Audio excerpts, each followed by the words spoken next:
Welcome to Sarasu சமையல். இன்னைக்கு ஒரு கம கம கத்திரிக்காய் மசாலா தாங்க பார்க்க போகிறோம். எண்ணெய் கத்திரிக்காய் மசாலாங்க. இது ரொம்ப ஈஸியாக செய்யலாங்க. ஒன்றும் ஸ்டஃப் பண்ண வேண்டியதில் அப்படியே மசால் போட்டு தான் நம்ம பெரட்ட போகிறோம். வாங்க இது எப்படி செய்கிறது பார்க்கலாம். வீடியோக்குள்ளே போகலாம். வீடியோக்குள்ளே போகிறதுக்கு முன்னாடி இந்த ரெசிப்பியை எனக்கு சொல்லி கொடுத்த அகிலா விமலுங்க. இவங்க வந்து ராஜபாளையத்தை சேர்ந்தவங்க. விகடன் மூலமாக எனக்கு கிடைத்த நட்புங்க. அம்மான்னு என் மேலே ரொம்ப பிரியமாக இருப்பாங்க. அகிலா தான் இந்த ரெசிப்பியை சொல்லி கொடுத்தாங்க. தேங்க்யூ அகிலா. இந்த லிஸ்ட்டில் கொடுத்துருக்க பொடி வகைகள் எல்லாமே நாங்கள் வீட்டிலேயே தயாரிக்கிறோங்க. தேவைப்படுறவங்க இங்கே கொடுத்துருக்க வாட்ஸ்அப் நம்பரில் எங்களை காண்டாக்ட் பண்ணலாங்க. உடனுக்குடன் அனுப்பி வைப்போங்க. நம்ம இன்றைக்கி செய்ய போகிற எண்ணெய் கத்திரிக்காய் மசாலாவுக்கு நான் இந்த மாதிரி கத்திரிக்காய் வந்து சின்ன சின்னதாக எடுத்திருக்கேங்க. 1/4 கிலோவுக்கு கொஞ்சம் கூடவே இருக்கும் நான் எடுத்திருக்கேன். இப்போ இதை வந்து நான் இந்த மாதிரி 2ஆக வகுந்துட்டு அதுக்கப்புறம் குறுக்கையும் வகுந்துட்டு வந்துட போகிறேன். இந்த காம்பை வந்து கொஞ்சம் நறுக்கிக்கலாம். இதை நறுக்கி எடுத்துகிட்டு வந்துடுறேங்க. அரைக்கிறதுக்கு தேவையான பார்த்தலாம். இஞ்சி இந்த அளவுக்கு இஞ்சி வந்து எடுத்திருக்கேன். இதை வந்து தோல் சீவி நறுக்கி எடுத்து வச்சுக்க போகிறேன்.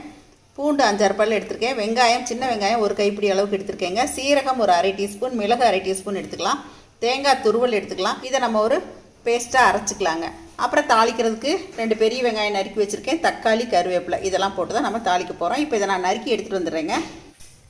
இப்போ இந்த கத்திரிக்காயை நான் இந்த மாதிரி நறுக்கி எடுத்துகிட்டு வந்துட்டேங்க. இந்த மாதிரி வகுந்துருக்கேன். நான் வந்து உள்ளே ஸ்டஃப் பண்ணல. உள்ளே ஸ்டஃப் பண்ணுறதுக்கு இன்னும் கொஞ்சம் நல்லா குண்டாக இருக்கணும் கத்திரிக்காய். அப்போ தான் நல்லாயிருக்கும். நான் இதை அப்படியே போட்டு தான் வதக்க போகிறேன். வதக்கிறதுக்கு நம்ம தேவையான அளவுக்கு இந்த மசாலாலாம் அரைச்சிக்கலாங்க. நான் 4 டேபிள் ஸ்பூன் அளவுக்கு தேங்காய் தூள் எடுத்திருக்கேன். இது எல்லாத்தையும் சேர்த்து நான் இப்போ அரைச்சிட்டு வந்துடுறேங்க. மிளகாத்தூள்லாம் நம்ம தாளிக்கும் போது போட்டுக்கலாம். நம்மளோட மசாலா கத்திரிக்காய் பண்ணுறதுக்கு தேங்காய், வெங்காயம், இஞ்சி, பூண்டு, சீரகம், மிளகு இது எல்லாமே சேர்த்து நான் அரைச்சிட்டு வந்துட்டேங்க. இப்போ நம்ம தாளிச்சிடலாம். இப்போ கத்திரிக்காய் மசாலா தாளிக்கிறதுக்கு நான் ஒரு வாணலி அடுப்பில் ஏற்றிருக்கேங்க. தேவையான அளவுக்கு எண்ணெய் விட்டுக்கலாம். இந்த மாதிரி மசாலா கத்திரிக்காயெல்லாம் செய்யும்போது கொஞ்சம் ஜாஸ்தியாக தாங்க எண்ணெய் விட வேண்டியிருக்கும். கடுகு, உளுத்தம்பருப்பு சேர்த்துக்கலாம். இப்போ கறிவேப்பிலை, பெரிய வெங்காயம், தக்காளி 3 சேர்த்துறேங்க.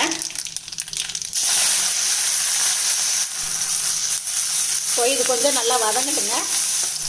இப்போ இது வதங்கிட்டு இருக்கும்போதே காரத்துக்கு தேவையான அளவு மிளகாத்தூள் சேர்த்துடலாங்க. நான் இப்போது தனி மிளகாத்தூள் தான் சேர்க்குறேன். இந்த மாதிரி காயெல்லாம் செய்யும்போது கொஞ்சம் சுருக்குன்னு இருந்தால் தான் நல்லாயிருக்கும். உங்களுக்கு காரத்துக்கு தேவையான அளவு சேர்த்துக்கோங்க. இப்போ மஞ்சத்தூள் சேர்த்துக்கலாங்க. மல்லித்தூள் 1 டீஸ்பூன் சேர்த்துக்கலாம். இப்போ நம்ம வெட்டி வச்ச கத்திரிக்காய் சேர்த்துடலாங்க. இப்போ நான் 4ஆக தான் வகுந்து வச்சுருக்கேன். நல்லா பிஞ்சு காயாக தாங்க வாங்கியிருக்கேன்.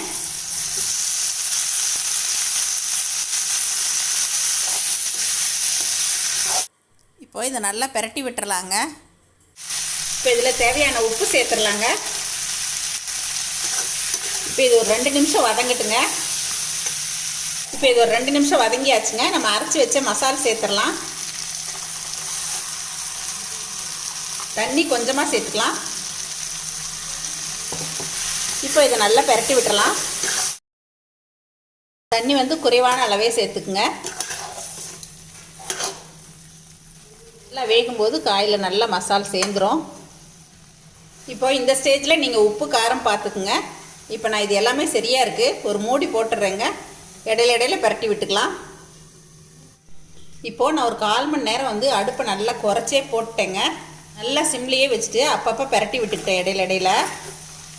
பாருங்கள் கொஞ்சம் கூட ஒட்டலை. அதுக்காக தான் நம்ம கொஞ்சம் இந்த மாதிரி காயெல்லாம் செய்யும்போது எண்ணெய் விடுறதுங்க. இப்போ நம்ம என்ன பண்ணலாம் அப்படின்னா ஒரு ஸ்பூன் எடுத்துகிட்டு இந்த மாதிரி இடையில கொஞ்சம் கோட்டாகாத காயிலெல்லாம் கொஞ்சம் மசாலா உள்ளே ஸ்டஃப் பண்ணிக்கலாங்க.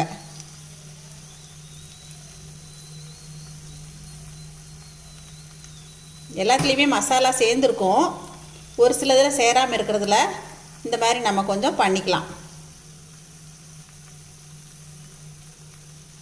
அதே மாதிரி ரொம்ப உடஞ்சிடக்கூடாதுங்க. காய் லேசாக பரட்டி விட்டுக்கணும் அப்பப்போ. பாருங்கள் இந்த மசாலாவை இந்த மாதிரி நம்ம ஸ்டஃப் பண்ணிக்கலாம். மசாலா வந்து நம்ம ஸ்டஃப் பண்ணியும் வறுக்கலாம். அதை நான் இன்னொரு வீடியோவில் கொடுக்குறேங்க.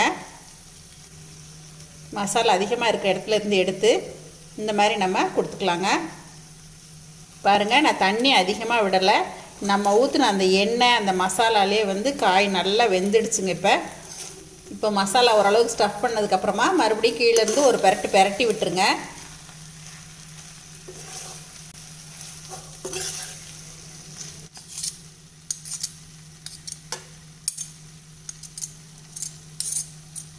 இதுக்கு இன்னும் கொஞ்சம் இருக்கட்டுங்க, இறக்கிடலாம்.